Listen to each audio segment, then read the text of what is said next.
Okay, Assalamu alaikum everyone. Hope you're well. So in today's class, we will look into one complete exam paper, AS Economics Paper 1.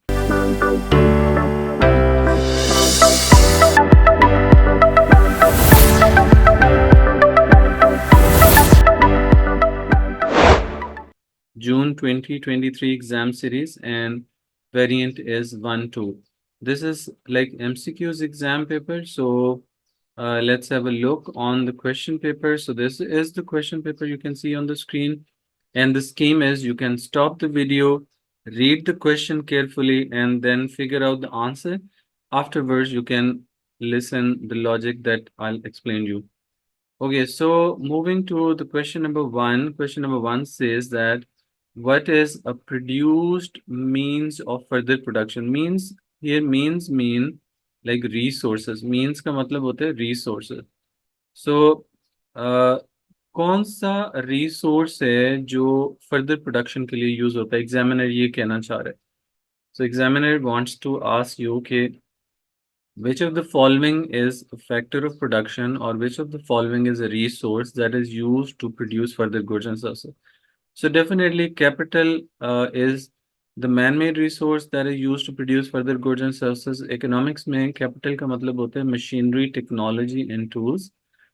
और इससे मुराद like finance नहीं होता. Rather we basically consider capital as a physical capital, machinery, technology and tools. So this is the kind of resource or mean that is basically used to produce further goods and services. Okay, so now moving to enterprises, the risk taking ability. अगर examiner इस तरह का word use करे तो risk taking का word use करे तो enterprise आप लगा देंगे. अगर workforce या labor का word या crew का word, staff का word use करे तो फिर labor होता है. Human और physical effort का word use करे तो labor होता है. और लैंड का मतलब है नेचुरल रिसोर्स, किसी भी तरह का. लैंड से मुराद पीस ऑफ अर्थ भी हो सकता है. Seas, rivers, minerals, mines, forest, glaciers, ये सारी चीजें इसका पार्ट होती हैं, लैंड का पार्ट होती है. Now moving to question number 2. Again stop the video, read the question carefully. And the question says a hospital management board decides to reallocate $800,000 from its $1.2 million new building budget to spend on cancer care.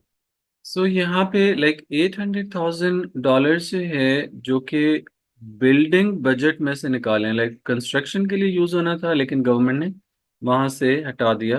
Hospital management ने वहां से हटा दिया, वहाँ building के लिए use करने की बजाय किस चीज के लिए यूज करें? कैंसर केयर के लिए यूज करें. So what is the opportunity cost? जहाँ पे सेक्रीफाइस किया हुआ है, लाइक बिल्डिंग की कंस्ट्रक्शन जो है वो सेक्रीफाइस होगी. तो इसके लिए आंसर क्या हो जाएगा? The loss of some new buildings, the new buildings that could have been constructed by using this $800,000 are now sacrificed. तो जो आप सेक्रीफाइस कर रहे थे वो आपकी अपॉर्चुनिटी कॉस्ट होती है. बाकी ऑप्शन सारी डेफिनेटली गलत हो जाएंगी. लेकिन अगर आपको कोई ऑप्शन कंफ्यूज कर रही हो तो you can write in the chat. I'll try to make a shorter video as maximum as possible ताकि टाइम सेव हो जाए. The diagram shows the change in a country's production possibility curve from XX to YY. देखिए XX आपके पास ये था production possibility curve, जहाँ पे drink की प्रोडक्शन मैक्सिमम X तक हो सकती थी और फूड की प्रोडक्शन भी मैक्सिमम यहाँ इस वाले X तक हो सकती थी. What would explain this change? जी, तो इससे क्या हमें नजर आ रहा है? अगर हम X से YY की तरफ मूव कर जाते हैं, ये YY हमारे पास. ओके, सो फूड की प्रोडक्शन आप देख रहे हैं बढ़ रही है X से Y की तरफ. ड्रिंक की प्रोडक्शन आपके पास कम हो रही है. तो इसका मतलब ये है कि now you are more productive to produce food and definitely you are less productive to produce drinks, क्योंकि अब आप प्रोडक्शन ऑफ ड्रिंक्स कम कर सकते हैं. सो ऑप्शन सी इसके लिए आंसर है. Productivity rose in food production and fell in drink production. Productivity का मतलब होता है एफिशिएंसी, कि now you are more efficient because you are more efficient to produce food because you can produce more food now, and you are less efficient to produce drink because now you can produce less drink. बाकी options में से कोई अगर confuse करी हो तो again आप chat में लिख सकते हैं. Question number 4 says a factory manufactures chairs Okay, the manufacturing process is divided into a number of tasks. What is a likely disadvantage of this division of labor? Division of labor is when one person performs one task. इसमें दो options हैं जो बच्चों को confuse करती हैं. एक है लाइक डिक्रीज इन मोटिवेशन, जो कि सही आंसर है वैसे, और दूसरा बच्चे समझते हैं डिक्रीज इन प्रोडक्टिविटी. ये दो ऑप्शंस हैं जो जनरली कंफ्यूज करते हैं, तो मैं आपको बता देता हूँ. इसके लिए आपको डिसएडवांटेज बताना है डिवीजन ऑफ लेबर का. तो डिवीजन ऑफ लेबर की वजह से लाइक मोटिवेशन लोगों में डिक्रीज हो जाती है, क्योंकि रिपीटेडली अगर आप एक ही काम करते रहेंगे तो मोनोटनेस को कॉज करते हैं और बोरिंग फील करते हैं लोग. एज अ रिजल्ट वो मोटिवेशन को लूज कर जाते हैं. So A is the correct answer for this question. Question number 5 says which row correctly describes the relationship between two goods employed by the value of cross elasticity of demand. जी, आपको ये cross elasticity of demand की values given है और यहाँ पे उनकी description है. देखिए यहाँ पे लाइक हमारे पास कॉम्प्लीमेंट्स एंड सब्स्टिट्यूट्स की बात हो रही है. कॉम्प्लीमेंट्स ऐसी प्रोडक्ट्स होती हैं जो जॉइंटली डिमांडेड होती हैं, जैसे कार एंड पेट्रोल है. कार एंड पेट्रोल की एग्जांपल हैं, तो ये क्या है? Complementary. These are complementary goods. And cross elasticity of demand for complements is always negative, याद रखें. तो इसका मतलब है यहाँ वर्ड कॉम्प्लीमेंट आ रहा है, क्रॉस इलास्टिसिटी नेगेटिव है, तो ये आंसर पॉसिबल हो सकता है. लेकिन अभी मैं वीक वाला एरिया या स्ट्रांग वाले एरिया को मैं डिस्कस नहीं कर रहा. तो यहाँ पे आ रहा है. अच्छा, सब्स्टिट्यूट्स ऐसी प्रोडक्ट्स होती हैं जो एक दूसरे का ऑल्टरनेटिव होती हैं, जो एक दूसरे को रिप्लेस कर सकती हैं. जैसे कोक एंड पेप्सी की एग्जांपल जनरली ली जाती है. कोक एंड पेप्सी ऐसी चीज़ों की जो क्रॉस इलास्टिसिटी ऑफ डिमांड है वो हमेशा पॉजिटिव होती है. पॉजिटिव क्यों होती है? जैसे कोक की प्राइस अगर बढ़ेगी, अगर प्राइस ऑफ कोक बढ़ेगी तो डिमांड फॉर पेप्सी इंक्रीज कर जाएगी. तो दोनों का रिलेशनशिप चूंकि पॉजिटिव हो गया, एक चीज बढ़ने से दूसरी बढ़ रही है, जिसे डायरेक्ट रिलेशनशिप भी कहते हैं. इस डायरेक्ट रिलेशनशिप की वजह से cross elasticity of demand positive होती है. कार एंड पेट्रोल का रिलेशनशिप चूंकि नेगेटिव होता है, अगर कार की प्राइस कम होगी तो पेट्रोल की डिमांड बढ़ जाएगी, क्योंकि कार्स की प्राइस कम होने से लोग ज्यादा कार्स खरीदेंगे and as a result petrol की डिमांड भी बढ़ जाएगी. तो इसलिए दो वेरिएबल्स, अगर कार की प्राइस बढ़ेगी तो डिमांड फॉर पेट्रोल कम हो जाएगी, क्योंकि कार्स महंगी हैं तो कम लोग खरीदेंगे और पेट्रोल भी कम, फिर ज़्यादा डिमांड होगा. सो ये चूंकि इन्वर्स रिलेशनशिप बिल्ड हो रहा है, इसलिए cross elasticity of demand negative होती है. सो ऑप्शन ए जो है ये कॉम्प्लीमेंट को रिप्रेजेंट करते हैं -2.0. लेकिन यहाँ पे ये जो वीक का वर्ड यूज किया ये बात गलत कर देते हैं. वीक का मतलब होता है इन इलास्टिक, स्ट्रॉन्ग का मतलब होता है इलास्टिक. तो टू जो है ये तो इलास्टिक होता है, ग्रेटर देन वन है. ये जो साइन माइनस का है ना, ये साइन सिर्फ इस रिलेशनशिप को आइडेंटिफाई करता है. ये ध्यान में रखें, हम इस वैल्यू टू को कंसीडर करते हैं. This value two is greater than one. जब ग्रेटर देन वन हो तो इसे हम इलास्टिक कहते हैं और स्ट्रॉन्ग रिलेशनशिप कहते हैं. तो इसलिए ये वीक रिलेशनशिप नहीं है. ऑप्शन ए हमारे पास क्रॉस हो गया. सेकेंड पॉइंट की तरफ आते हैं, substitute.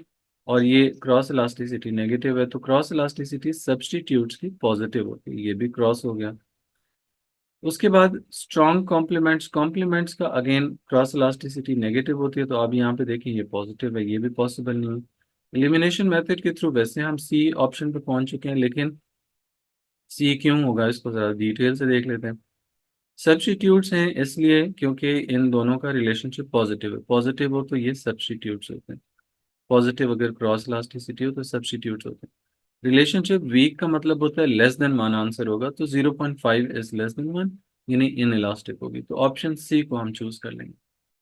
Okay, so question number 6 is what does consumer surplus measure. अगर आपको फिर भी किसी क्वेश्चन में किसी बात में कंफ्यूजन हो तो आप कमेंट्स में प्लीज लिख दें.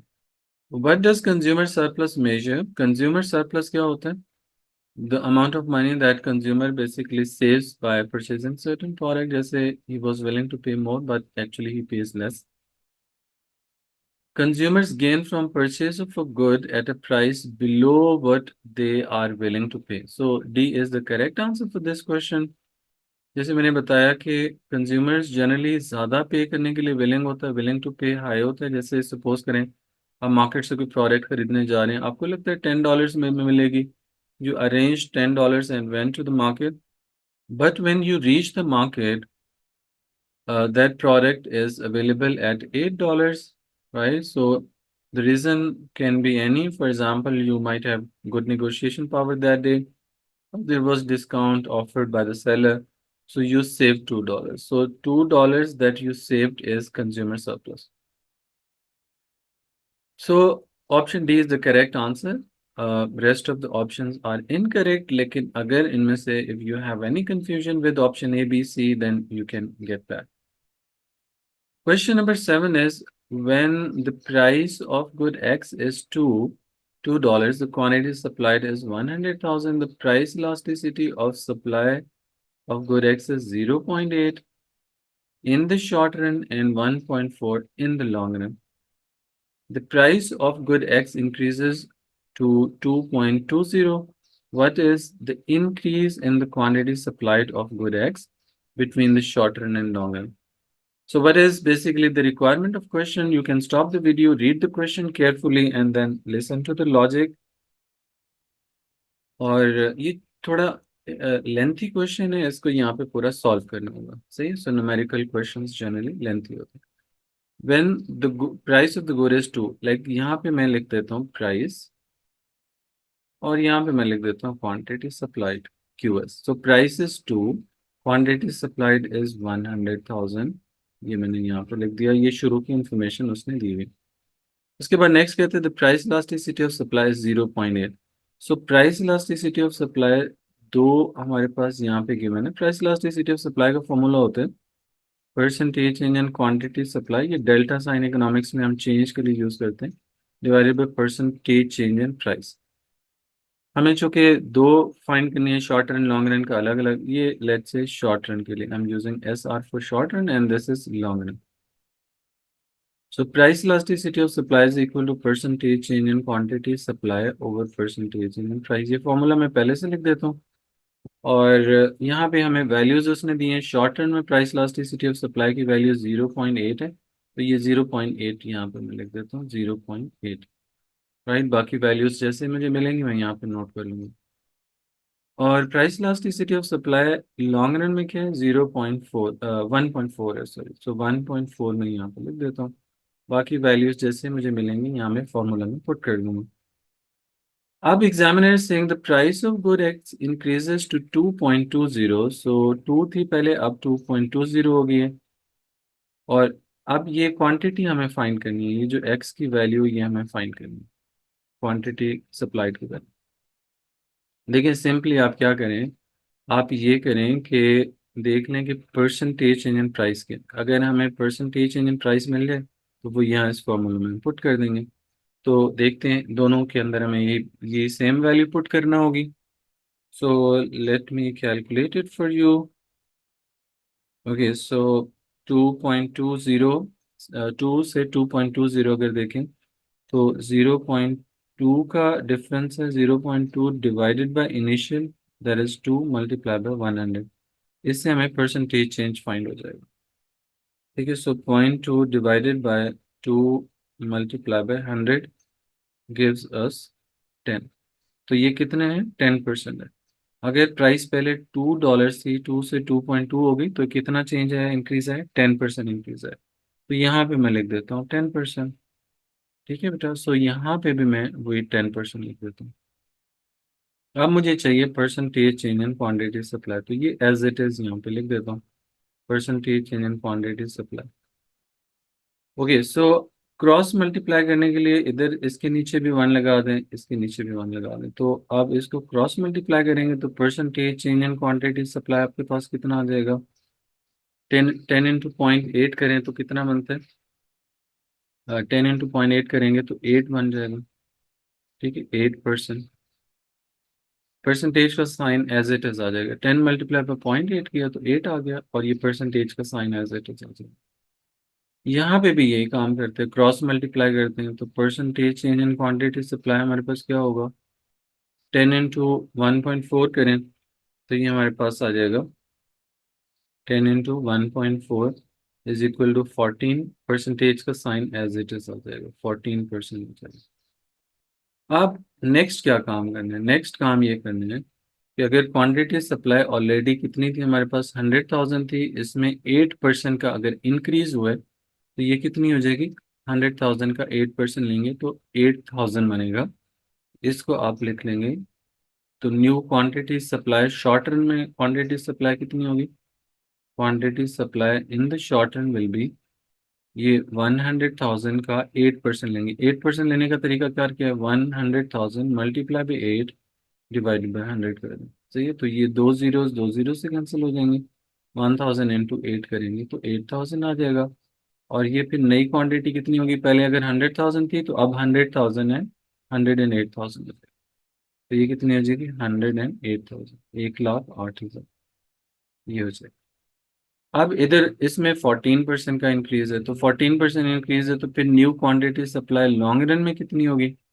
उसी 100,000 का 14% ले लें, यानी 1,00,000 का आपको लेना है, क्या लेना है? 14% लेना है। तो डिवाइडेड बाई 14 ओवर 100 कर दें, दो जीरो से कैंसिल कर दें, तो 14 इंटू 1000 करेंगे तो 14,000 हो जाएगा।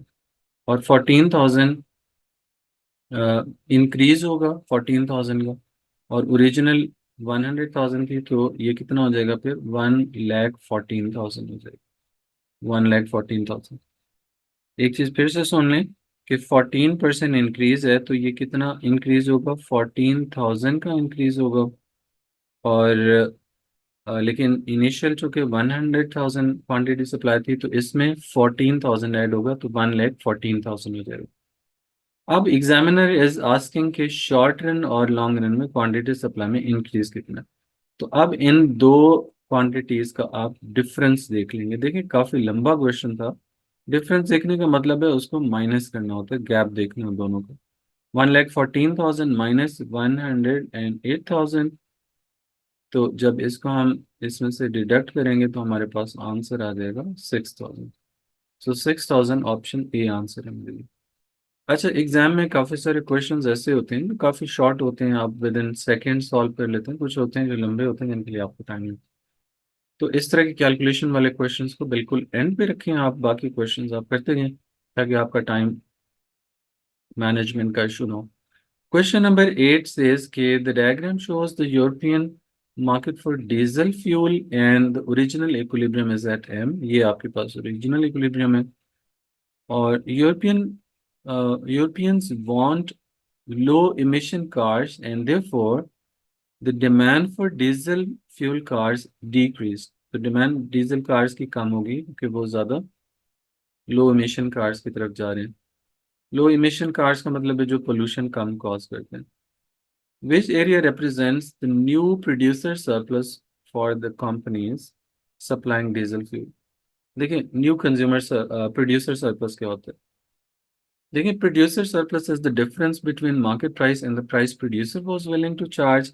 तो पहले जो इनिशियल इक्विलिब्रियम था पॉइंट एम पे था, जिसकी वजह से इक्विलिब्रियम प्राइस ये थी। जहाँ पे सप्लाई को वाई एक्सिस को कट करता है, ये this is the point that producer is willing to charge, और ये मार्केट प्राइस होती है। तो इसका मतलब है प्रोड्यूसर को कितने पैसे एक्स्ट्रा मिल गए उसकी विलिंगनेस से। अगर वो इतना चार्ज करने के लिए तैयार था लेकिन मार्केट में प्राइस इतनी मिल जाती, तो ये जो ट्रायंगल मैंने बिल्ड किए ये कंज्यूमर प्रोड्यूसर सरप्लस है। प्रोड्यूसर को ये बेनिफिट हो रहा है, उसकी एक्सपेक्टेशन से उससे ज़्यादा प्राइस मिल रही है। लेकिन जब डिमांड कम होगी तो डिमांड कम होने से डिमांड चूंकि D2 पे आ गया, इक्विलिब्रियम आपका N पे मूव कर जाएगा। अब नया प्रोड्यूसर सरप्लस क्या होगा? नई मार्केट प्राइस हमारे पास H हो जाएगी और प्रोड्यूसर की विलिंग प्राइस J थी। अब J और H के बीच में ये जो ट्रायंगल बिल्ड हुई है ये अब नया प्रोड्यूसर सरप्लस है। सो हम क्या कहेंगे? JHN is the new producer surplus, ये वाला न्यू। लेकिन इसी क्वेश्चन के लिए थोड़ा सा गाइड कर देता हूँ। कई दफा एग्जामिनर पूछता है कि प्रोड्यूसर सरप्लस में डिक्रीज कितना है। तो आप देख लें पहले, ये वाला एरिया भी प्रोड्यूसर सरप्लस का पार्ट था जिसको मैं शेड कर रहा हूँ, लेकिन अब ये इसमें से निकल गया। तो डिक्रीज इन प्रोड्यूसर सरप्लस इतना है, HGMN। ये इसको ट्रेपेजियम भी कहते हैं, और ये लाइक एरिया डिक्रीज हुआ है। लेकिन इस क्वेश्चन की रिक्वायरमेंट वो नहीं थी, बट लेटर ऑन किसी और क्वेश्चन में आपसे वो पूछ सकते हैं। Question number 9 says, in which situation is the demand for a product said to be price elastic? Price elastic का मतलब होता है प्राइस में थोड़ा सा चेंज से डिमांड में काफी ज्यादा चेंज आ जाता है।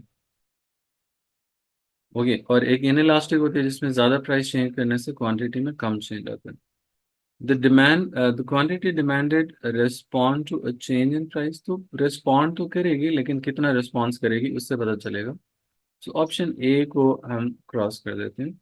रेस्पॉन्स करने करने का मतलब इलास्टिक नहीं होता, रेस्पॉन्स करने इन इलास्टिक भी हो सकता है, यूनिटरी इलास्टिक भी हो सकता है। Okay, so N increase in price brings about a decrease in quantity demand, ये भी कौन सी बड़ी बात कर दी उसने कि प्राइस बढ़ने से क्वांटिटी डिमांड कम हो जाएगी। ये तो बेसिक लॉ है कि प्राइस बढ़ेगी तो क्वांटिटी डिमांड कम होगी, ये तो हमेशा होगा और हर केस में होता है। यहाँ से ये नहीं पता चलता कि ये गुड इलास्टिक है या नहीं, क्योंकि इलास्टिक इलास्टिक होने से मैग्नीट्यूड का पता चलेगा। अगर एग्जामिनर कहता है ना कि प्राइस थोड़ी सी बढ़ने से demand proportionate, more than proportionate decrease आता है या ज्यादा रेट के साथ डिक्रीज करती, तब ये इलास्टिक होता है। An increase in price reduces consumer to spend, induces consumers to spend more on the product।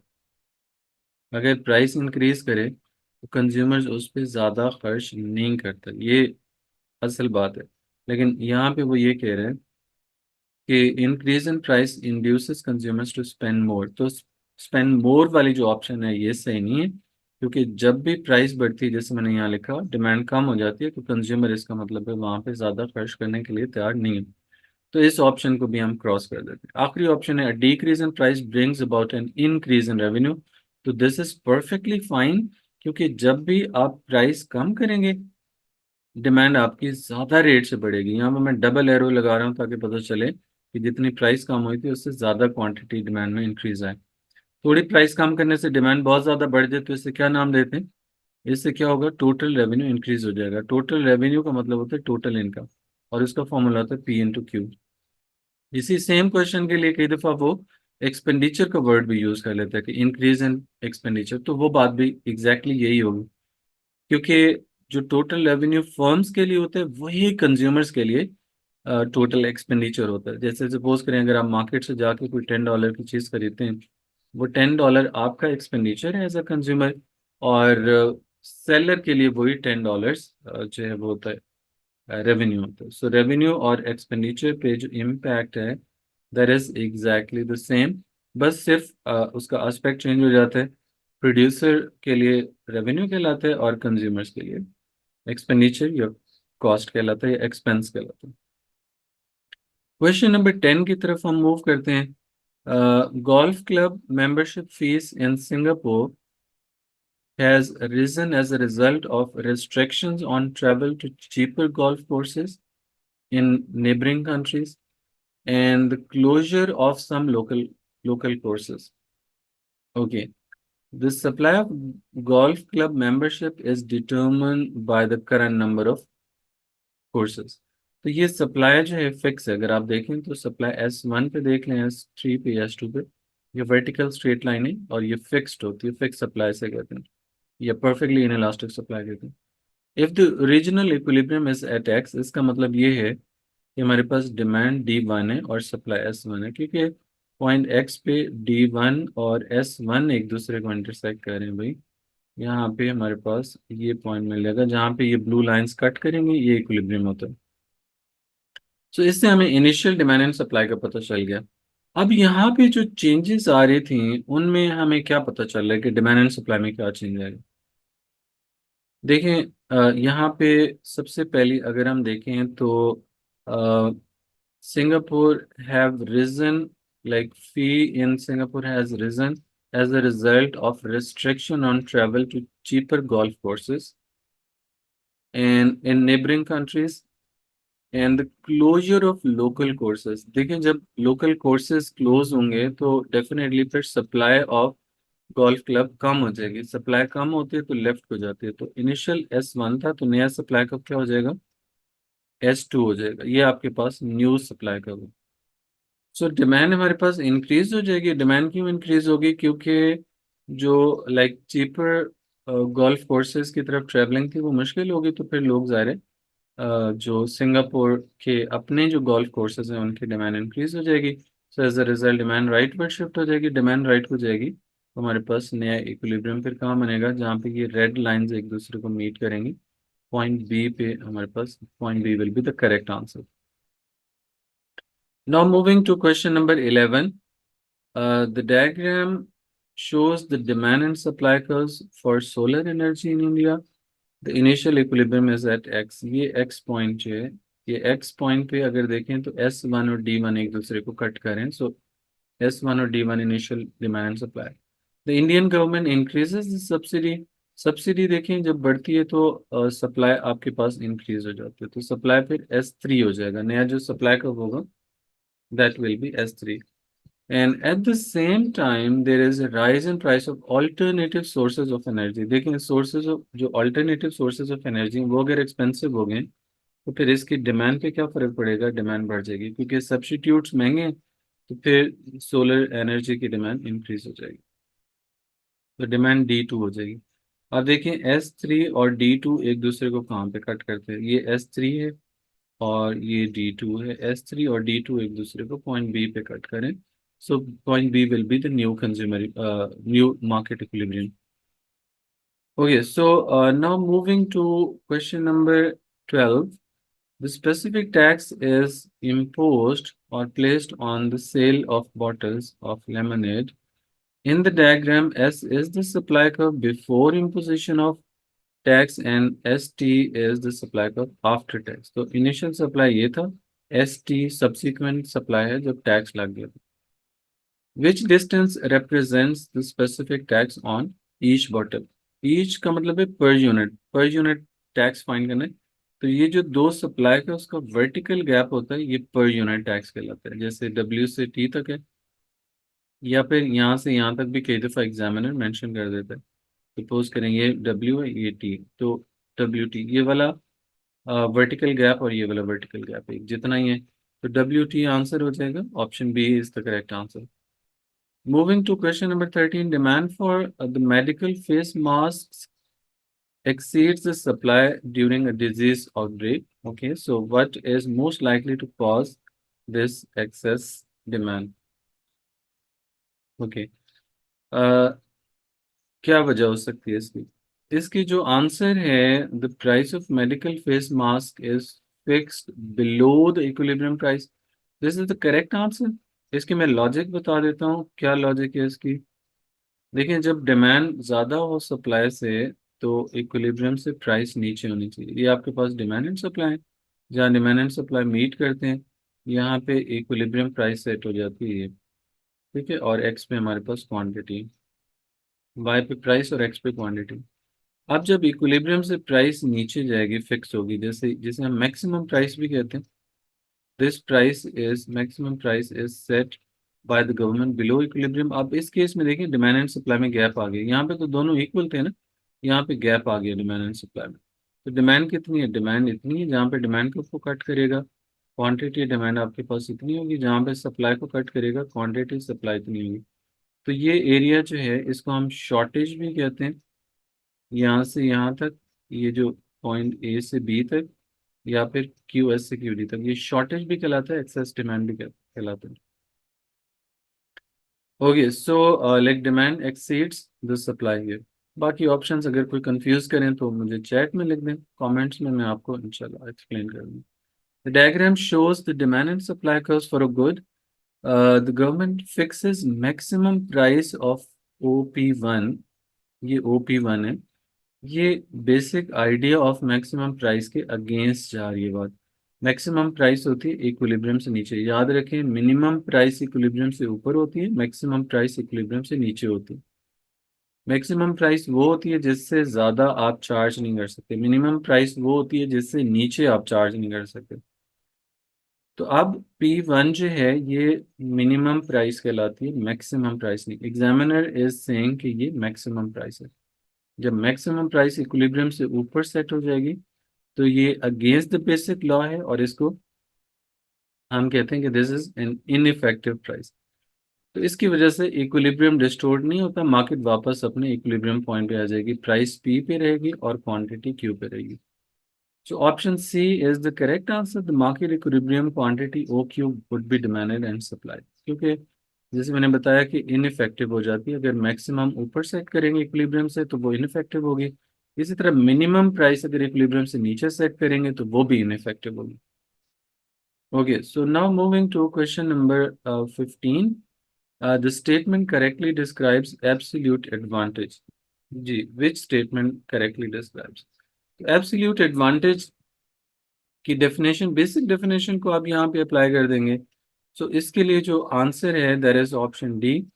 It is when a country's output of a good is greater per unit of resource than the other country. ये एक country अगर ज्यादा बना सकते हैं दूसरे country से same amount of resources के साथ, तो इट मीन्स के कंट्री को absolute advantage. Absolute mean clear cut advantage.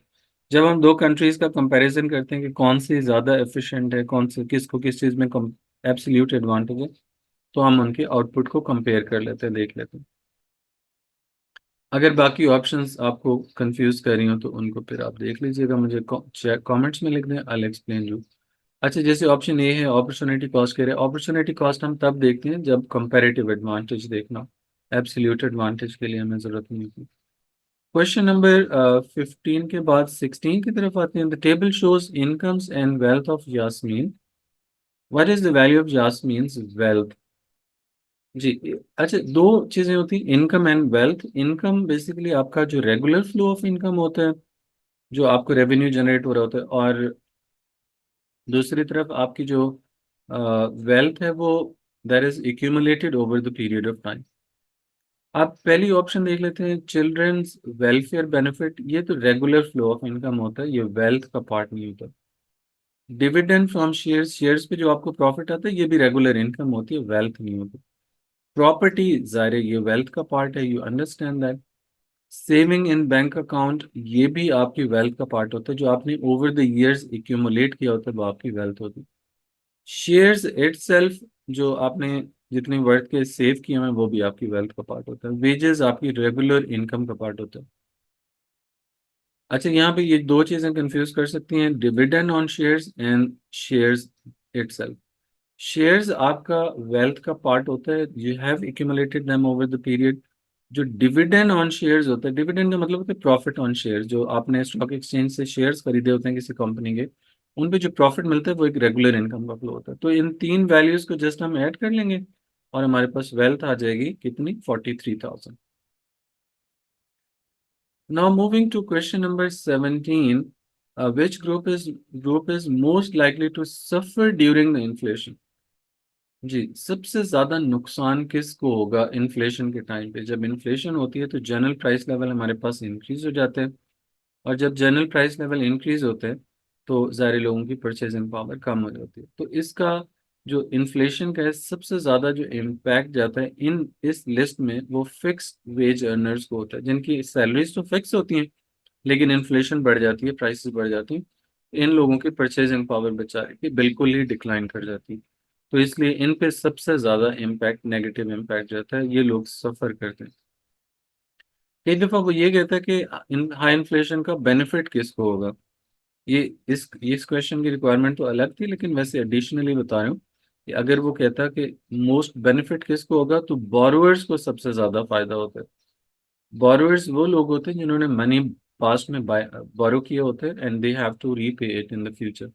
जब इन्फ्लेशन होगी तो उन्होंने जब बाय किया था, लोन लिया था सॉरी, तब उसकी परचेसिंग पावर ज़्यादा थी. लेकिन जब इन्फ्लेशन के टाइम पे ये लोन वापस करेंगे तो कम परचेसिंग पावर वाला लोन वापस करेंगे, so they are benefited from that. Question number 18 की तरफ मूव करते हैं. Which statement explains why the aggregate demand curve is downward sloping? Aggregate demand curve इस तरह से लाइक डाउनवर्ड स्लोपिंग होता है. Y पे हम प्राइस लेवल ले रहे होते हैं और X पे हम ले रहे होते हैं रियल जीडीपी. रियल जीडीपी तो नेगेटिव रिलेशनशिप की वजह से होता है, जैसे जैसे प्राइस कम होती है रियल जीडीपी बढ़ता जाता है. रियल जीडीपी को परचेजिंग पावर भी बोलते हैं. सो इसके लिए क्या आंसर होगा? As price falls real wealth rises and so spending increases. तो ये जो रियल परचेजिंग पावर है, जो आपकी एक्यूमुलेटेड वेल्थ की, वो इंक्रीज हो जाती है जब आपके पास प्राइस लेवल जब डिक्रीज होता है. प्राइस लेवल डिक्रीज होने से रियल जीडीपी आपका इंक्रीज हो रहा है. रियल इनकम को या रियल जीडीपी को परचेजिंग पावर भी बोलते हैं. सो रियल इनकम या रियल वेल्थ या रियल जीडीपी आपका राइज कर जाता है. ओके. सो क्वेश्चन नंबर, बाकी ऑप्शंस क्यों नहीं हो सकती हैं उनको भी आप एक दफ़ा पढ़ लें. अगर कोई भी ऑप्शन आपको कंफ्यूज करे तो you may right in the comment. The diagram shows the aggregate demand, aggregate supply को for an economy. तो यहाँ पे aggregate demand तो constant aggregate supply में नजर आ रहा है कि कम हो रही है, लेफ्ट को जा रही है. Which changes in subsidies and indirect taxes would have caused the change from AS1 to AS2? Okay. So इनमें से कौन सी चीज़ है जो aggregate supply को कम कर सकती है? Higher subsidies and higher indirect tax. अगर सब्सिडी बढ़ती है तो एग्रीगेट सप्लाई राइट को जाता है, इनडायरेक्ट टैक्स लगता है तो लेफ्ट को जाता है. तो अगर ये दोनों इवेंट्स होंगे पुल एंड पुश फैक्टर्स, तो एग्रीगेट सप्लाई में भी शिफ्ट ही ना हो, वहीं पे रहे. एक right push pull and push factors आपको वापस उधर ही उसी जगह पे ले आते हैं जहाँ पे आप पहली पोजीशन में थे पॉसिबली. तो इसलिए ऑप्शन ए डाउटफुल है, इसको हम निकाल देते हैं. Higher subsidy and lower indirect tax. अगर सब्सिडी ज़्यादा हो, इनडायरेक्ट टैक्स कम हो, तो फिर इसको ओवरऑल राइटवर्ड जाना चाहिए. ठीक है. सो क्योंकि सब्सिडी की वजह से राइट को ज़्यादा जाएगा, इनडायरेक्ट टैक्स की वजह से वापस आएगा लेकिन कम रेट के साथ. लेट्स से सब्सिडी हायर थी इसलिए सप्लाई को इधर आ गई. लेट्स से एग्रीगेट सप्लाई यहाँ पे आ गई AS3 पे. इनडायरेक्ट टैक्स लगेगा, थोड़ा लगेगा क्योंकि लोअर इनडायरेक्ट टैक्स है, तो एग्रीगेट सप्लाई वापस जाएगा, इधर आ जाएगा AS4 पे. लेकिन still it is to the right hand side of initial aggregate supply of AS1. तो ये भी नहीं हो सकता. नेक्स्ट हम मूव करते हैं ऑप्शन सी की तरफ. Option C says lower subsidy and higher indirect tax. तो इसकी वजह से एग्रीगेट सप्लाई हमारा लेफ्ट को जा सकता है. Lower subsidy and lower indirect tax, ये भी डाउटफुल हो जाएगा. ऑप्शन सी को हम ले लेते हैं. ऑप्शन सी में अगर सब्सिडी मिली लेकिन कम रेट के साथ मिली, लेट से 10% मिली, तो एग्रीगेट सप्लाई राइट हो जाएगा. ज़्यादा थोड़े रेट के साथ राइट हो जाएगा, लेकिन जब indirect tax higher indirect tax लगेगा तो एग्रीगेट सप्लाई फिर हमारा यहाँ से लेफ्ट को यहाँ तक मूव कर जाएगा. जो इनिशियल एग्रीगेट सप्लाई उससे लेफ्ट पे चला जाएगा. ये थोड़ा सा ट्रिकी क्वेश्चन था. आई बिलीव आपको समझ आ गई होगी. कंफ्यूजन हो तो फिर से आप कमेंट में लिख दें. The graph gives percentage unemployed for all people aged 16 and over. 16 and over, ये हमारे पास 16 and over है. And for the young people aged 16 and 25, 16 to 24, so ये हमारे पास ये वाला जो ग्राफ है 16 to 24 का. What is the consequence of consumer expenditure on products consumed by 16-24 age range over the period 2010 to 20? 2010 ये है, 2020 ये है. अब और एग्जामिनर पर्टिकुलरली इस ग्रुप के लिए पूछ रहे 16 एंड 24 वाला ग्रुप जो जी. परसेंटेज अनएम्प्लॉयड अगर देखें तो परसेंटेज अनएम्प्लॉयड का ओवरऑल ट्रेंड क्या है? शुरू में आप देखें तो अनएम्प्लॉयड कम होते जा रहे हैं. जब अनएम्प्लॉयड लोग कम होते जा रहे हैं तो इसका मतलब ज़्यादा लोग एम्प्लॉयड हैं. और फिर उसका कंज्यूमर स्पेंडिंग पे क्या फर्क पड़ेगा? स्पेंडिंग ज़ाहिर बढ़ेगी शुरू में. जब अनएम्प्लॉयमेंट कम हो रही है, लोगों के पास जॉब्स आ रही हैं, पैसे होंगे तो खर्च करेंगे, स्पेंडिंग इंक्रीज होगी. लेकिन फिर से अनएम्प्लॉयमेंट रेट बढ़ना शुरू हो गया, परसेंटेज अनएम्प्लॉयड बढ़ना शुरू. जब लोग अनएम्प्लॉय होना शुरू हो जाएंगे तो फिर वो कंजम्पशन को कम करना शुरू कर देंगे. ओके, सो क्या ऑप्शन होगी? An initial rise in consumer expenditure followed by a fall. ठीक है, सो ऑप्शन सी हम ले लेंगे. क्योंकि जैसे मैंने बताया कि अनएम्प्लॉयमेंट शुरू में कम हो रही है, अनएम्प्लॉयमेंट कम हो रही है, तो लोगों के पास मीन पैसे ज़्यादा आ रहे होंगे, पैसे ज़्यादा होंगे तो वो ज़्यादा स्पेंड करेंगे, तो इनिशियली कंज्यूमर स्पेंडिंग इंक्रीज होगी. लेकिन जब अनएम्प्लॉयमेंट फिर बढ़ना शुरू होगी, कंज्यूमर स्पेंडिंग उस हिसाब से फिर कम होना शुरू हो जाएगी. जी, question number 21 says in the diagram the intersection of aggregate demand and long run aggregate supply at point X. तो आपके पास पॉइंट एक्स इनिशियल इक्विलिब्रियम है. इट मीन्स कि इनिशियल एग्रीगेट डिमांड आपका ये होगा और एग्रीगेट सप्लाई आपका ये होगा, क्योंकि हमें इक्विलिब्रियम से पता चलता है कि कौन कौन से हमारे पास डिमांड एंड सप्लाई शुरू में. तो ये दो ग्राफ्स जो कि एक्स पे एक दूसरे को इंटरसेक्ट कर रहे हैं, इसलिए initial aggregate demand and supply का ये होंगे. नेक्स्ट एग्जामिनर सेज के which point could represent a new equilibrium after the introduction of an increase in retirement age. अब रिटायरमेंट एज अगर इंक्रीज होगी तो ज़ाहिर लेबर फोर्स उससे इंक्रीज होती है। रिटायरमेंट एज इंक्रीज होने का मतलब है पहले लोग 60 ईयर्स में रिटायर हो जाते थे, अब लेट्स से 65 ईयर्स में रिटायरमेंट। तो लोगों की वर्किंग एज बढ़ा दी गई है, तो इसलिए लोग ज़्यादा देर तक काम कर सकते हैं और कंट्रीब्यूट कर सकते हैं प्रोडक्शन में। तो एग्रीगेट सप्लाई इंक्रीज होगी। जब एग्रीगेट सप्लाई इंक्रीज होगी तो एग्रीगेट सप्लाई का हमारा राइट को शिफ्ट हो जाएगा। अब एग्रीगेट सप्लाई राइट को जाएगी तो नया एग्रीगेट सप्लाई का हमारा ये हो जाएगा। ठीक है बेटा। उसके बाद एग्रीगेट डिमांड पे क्या इसका कोई इम्पैक्ट जाएगा? तो डेफिनेटली जाएगा, क्योंकि अगर लोग ज़्यादा देर तक एम्प्लॉयड हैं तो फिर डेफिनेटली ज़्यादा देर तक वो सैलरीज भी अर्न कर सकते हैं, इनकम रिसीव कर सकते हैं। तो उनकी इनकम बढ़ेगी तो ज़ाहिर एग्रीगेट डिमांड भी उसकी वजह से बढ़ेगी, क्योंकि एग्रीगेट डिमांड का फॉर्मूला होता है AD is equal to C+I plus G plus X minus M। So यहाँ कंजम्पशन लोगों की बढ़ेगी तो ज़ाहिर फिर एग्रीगेट डिमांड भी बढ़ जाएगी। तो एग्रीगेट डिमांड का हमारा AD1 हो जाएगा। तो AD1 और AS1 ये जो ब्लू लाइंस हैं एक दूसरे को कट कर रही हैं पॉइंट सी पे। Point C will be the correct answer.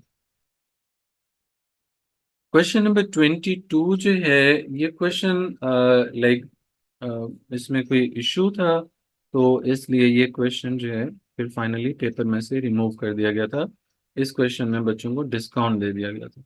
Discount करने का मतलब है कि एग्जामिनर से क्वेश्चन की कंस्ट्रक्शन में कोई इशू आ जाए तो वो आपको बच्चों को पेनलाइज करने के बजाय उसको डिस्काउंट कर देते हैं, या फिर आउट ऑफ सिलेबस हो तब भी वो डिस्काउंट कर देते हैं। तो इसलिए क्वेश्चन 22 को मैं डिस्कस नहीं कराऊंगा, टाइम सेव कर लेते हैं। एक और क्वेश्चन भी है इसी तरह का जिसमें डिस्काउंटेड क्वेश्चन था। इस क्वेश्चन में, इस पेपर में दो मिस्टेक्स थी। Question number 23, the diagram shows production possibility curves for two countries, India and Japan. Okay. Which combination of outputs would be achieved if each country specializes in the production in which it has comparative advantage?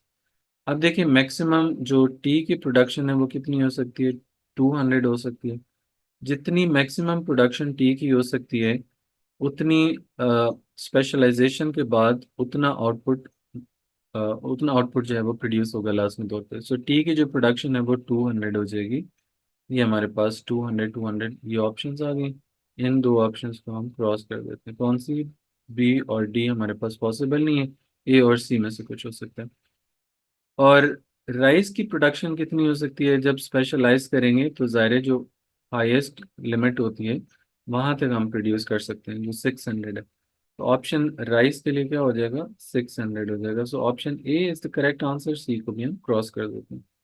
तो जब countries specialise करते हैं तो ज़ाहिर जो maximum output होता है वहां तक प्रोडक्शन पॉसिबल हो जाती है, और एज अ रिजल्ट फिर कंट्रीज को बेनिफिट होता है, दोनों कंट्रीज को फायदा हो जाता है। एक चीज़ और ध्यान में रखें, कंपैरेटिव एडवांटेज के केस में कंट्रीज को बेनिफिट होता है एक दूसरे के साथ ट्रेड करके। Now moving to question number 24, a country's currency has appreciated against all the currencies of its main trading partners. How will the depreciation affect its terms of trade? Terms of trade का देखें formula होता है, terms of trade is equal to price of export over price of import multiply by 100। अब इस calculation से अगर answer आपका greater than 100 हो तो उसे हम फेवरेबल टर्म्स ऑफ ट्रेड कहते हैं, अगर लेस देन 100 हो तो उसे अनफेवरेबल टर्म्स ऑफ ट्रेड कहते हैं। और फिर हमारे पास डेप्रिशिएशन ऑफ करेंसी का आ जाता है। डेप्रिशिएशन ऑफ करेंसी का मतलब होता है कि आपकी करेंसी की वैल्यू कम हो रही है। जब आपकी करेंसी की वैल्यू कम होती है तो आपकी एक्सपोर्ट्स चीपर हो जाती हैं, आपकी इंपोर्ट्स एक्सपेंसिव हो जाती हैं। PX stand for price of export. Price of export कम हो जाती है, प्राइस ऑफ इंपोर्ट ज़्यादा हो जाती है। जब प्राइस ऑफ एक्सपोर्ट्स कम होगी तो न्यूमरेटर आपका छोटा छोटा हो जाएगा, और प्राइस ऑफ इंपोर्ट्स बढ़ेगी तो डिनोमिनेटर बड़ा हो जाएगा। मैथ का रूल है, न्यूमरेटर बड़ा हो और छोटा हो, ऊपर की वैल्यू अगर छोटी हो और नीचे की वैल्यू बड़ी हो तो आंसर आपका छोटा हो जाता है। तो टर्म्स ऑफ ट्रेड फिर इसका आंसर आपके पास लेस देन 100 आ जाएगा।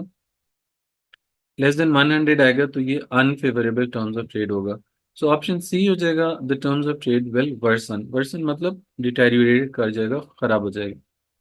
इसकी क्लैरिटी के लिए थोड़ी सी एग्जांपल आपको दे देता हूँ। Let's say price of exports कम हो रही है, लेट्स से 10% से प्राइस ऑफ एक्सपोर्ट्स जो है वो कम हो जाती है, और प्राइस ऑफ इंपोर्ट्स 10% बढ़ जाती है लेट्स से। तो टर्म्स ऑफ ट्रेड फिर कितना आएगा आपके पास? टर्म्स ऑफ ट्रेड आपके पास हो जाएगा, जो बेस प्राइस होती है हम हमेशा 100 लेते हैं। अगर 10% डिक्रीज है किसी चीज की प्राइस में तो 10% 100 में से माइनस कर देंगे। प्राइस ऑफ एक्सपोर्ट 90 हो जाएगी। प्राइस ऑफ इंपोर्ट 10% इंक्रीज हो रही है, तो बेस प्राइस इंपोर्ट्स की भी 100 लेंगे। 100 में 10% इंक्रीज होगा तो ये 110 हो जाएगा। 110 मल्टीप्लाई बाय 100 करेंगे तो ये आंसर आपके पास, आप इसको कैलकुलेट कर लें, आंसर आपके पास आएगा लेस देन 100 आ जाएगा। लेस देन 100 जब आपके पास आंसर आएगा तो ये अनफेवरेबल कहलाता है, अगर 100 से बड़ा हो तो फेवरेबल कहलाता है। Moving to question number 25, a country with floating exchange rate experiences a large surplus on current account of its balance of payment. Surplus का मतलब होता है जब आपकी एक्सपोर्ट अर्निंग यानी इनफ्लो ऑफ मनी ज्यादा हो और आउटफ्लो ऑफ मनी कम हो, एक्सपोर्ट ज्यादा हो और इंपोर्ट्स की वैल्यू कम हो। जी, तो क्या आंसर हो जाएगा इसके लिए? What is likely to decrease as a consequence? अब सरप्लस, अगर आपकी कंट्री का लार्ज सरप्लस हो रहा है तो क्या चीज़ है जो डिक्रीज कर सकती है? तो option C is the correct answer, the price of imports into the country. जी, तो इम्पोर्ट्स के प्राइसेस कम हो जाएंगे क्योंकि जब आप सरप्लस में जाते हैं तो सरप्लस की वजह से आपकी करेंसी की वैल्यू अप्रिशिएट कर जाती है। और अप्रिशिएशन क्योंकि आपकी एक्सपोर्ट्स ओवरऑल ज़्यादा होती हैं, इंपोर्ट्स कम होती हैं। एक्सपोर्ट ज़्यादा होंगी तो ज़ाहिर है आपकी करेंसी की डिमांड बढ़ेगी, डिमांड बढ़ेगी तो करेंसी की वैल्यू भी इंक्रीज होगी। करेंसी अप्रिशिएट करेगी, जब करेंसी अप्रिशिएट करती है तो प्राइस ऑफ एक्सपोर्ट्स बढ़ जाती हैं और प्राइस ऑफ इम्पोर्ट्स कम हो जाती है। P x price of export के लिए यूज़ कर रहा हूँ, पीएम प्राइस ऑफ इम्पोर्ट के लिए यूज़ कर रहा हूँ। इनमें से कोई और ऑप्शन अगर आपको कंफ्यूज करे तो कमेंट्स में लिख दें। और question number 26 is which measure is aimed directly at promoting international trade? So which of the option is basically here will promote international trade? So for question 26, C is the correct answer. Subsidies paid to the export industry. जब आप when you give more subsidy is a financial support given by the government. So when you give more subsidy to the export industry, then export industry will further flourish.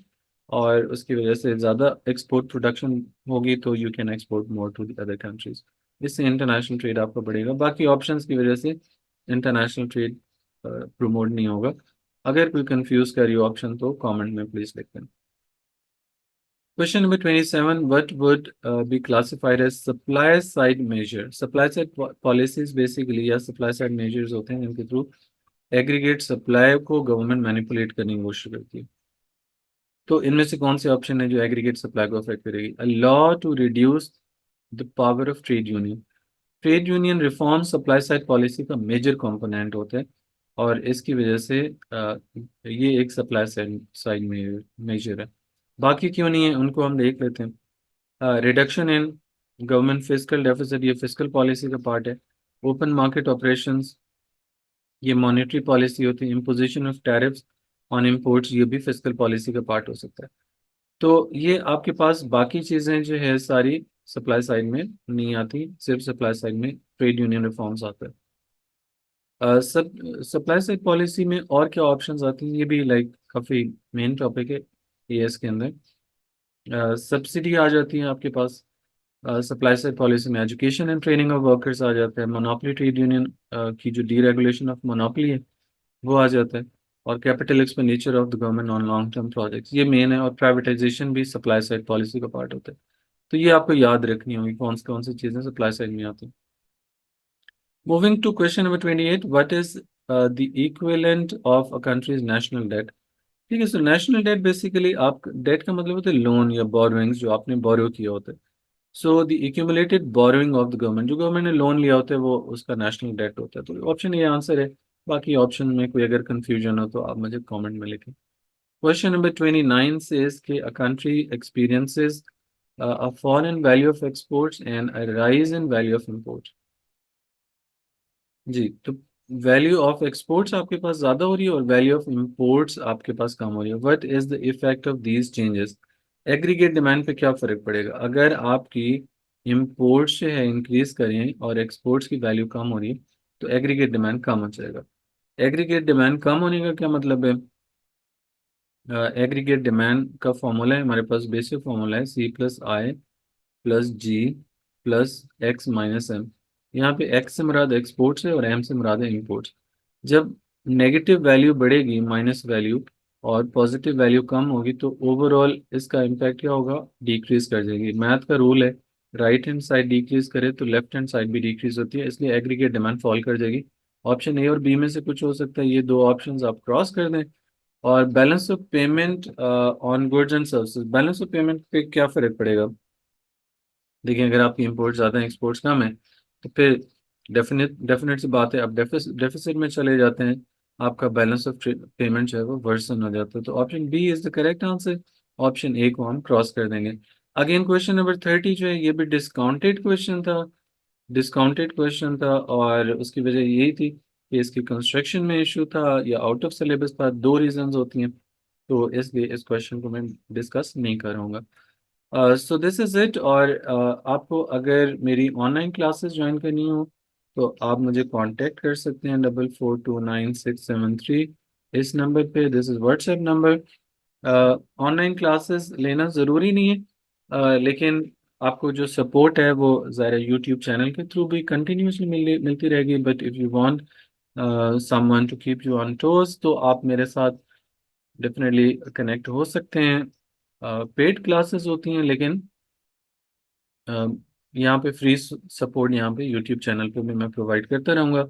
लेकिन अगर कोई चाहते हैं कि एक certain schedule को follow करने के लिए, क्योंकि यूट्यूब पे मैं डेफिनेटली जितना भी मेरे पास टाइम निकलता है मैं इसके लिए यूटिलाइज करता हूँ, ताकि बच्चों को सपोर्ट हो जाए। लेकिन जो रेगुलर क्लासेस हैं वो भी चल रही होती हैं। तो if you want to join my online classes या face to face classes in Islamabad, तो आप मुझे ज्वाइन कर सकते हैं, इस नंबर पे कांटेक्ट कर सकते हैं। और अगर आप चाहते हैं कि आपके लिए कोई पर्टिकुलर वीडियो मैं बनाऊं और यूट्यूब पे डालूं, जिस पेपर में कोई इशू आ रहा हो या फिर कोई टॉपिक में, तो वो भी आप कमेंट्स में लिख दें। So I get back to you. So see you with the next video soon इंशाल्लाह। Thank you. अल्लाह हाफिज़।